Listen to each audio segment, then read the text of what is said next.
He's quite the opposite of his code name, and that seems to be intentional. Although he's known as the Jester, his tone is stern and serious, and he speaks in confusing riddles. The mask he wears depicts a grin that mocks the world, but he himself never smiles. Many respect him, but just as many fear him. Is that too confusing? Well, you see, creatures accustomed to living in darkness will never choose to get close to the light. It's too dangerous, for light would only lengthen their own shadow. There was a time when the doctor took care of me, even claiming to think of me as his sister. It was only later that I discovered the closer you are to him, the more freely he uses you. What's a little discomfort among family?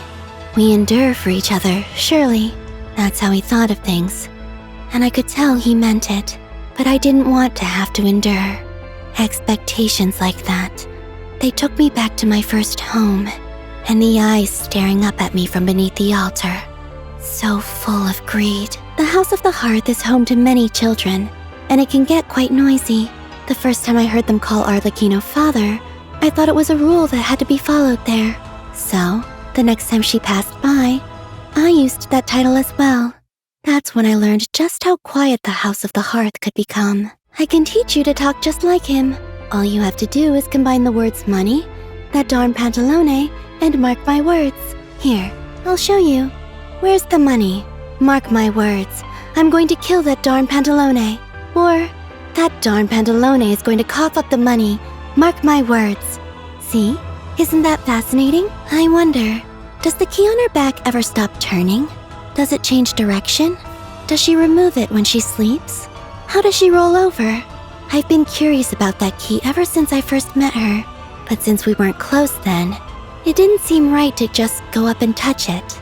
So whenever I had the chance, I would follow behind her, trying to figure out the pattern of its movement. But one day, she suddenly turned around and demanded to know why I kept following her. After I told her the reason, she said, "If you're that curious, why don't I put one on your back, and you can see for yourself?" So I lived with a key on my back for a few days, and it was quite the challenge. Sandrone doesn't have it easy, so I've looked out for her even more since then. In his eyes, everything and everyone has a price tag, and he gets to decide their value. We're all just bargaining chips he can use to expand his ever-increasing empire of wealth. But who would want to visit a boring empire like that? Not me, that's for sure. If he saw me now, I'm sure his smile would hide even more contempt than before. I can almost hear it now. Congratulations, Miss Columbina. Your value has appreciated.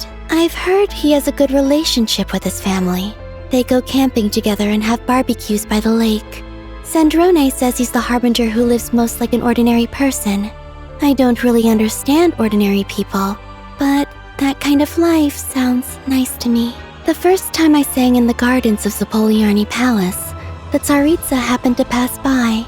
She stood there, silent and motionless, like a statue with no expression carved onto the face. For a moment, I felt as if she wanted to say something to me, but she never did. She seals her emotions beneath thick sheets of ice. The outside world sees but one side of who she is, that of the Tsaritsa. If the answers I sought rest on the moon, perhaps hers lie buried in snow and ice. If metamorphosis ends in one's wings being engulfed in flame, perhaps remaining in the cocoon is how one survives. But I doubt Rosaline ever considered making that choice. Or perhaps she had determined her own end from the very beginning. Whether it was love, hate, or a simple dance, she gave her whole self to her pursuits and left others to sing her dirge after her departure.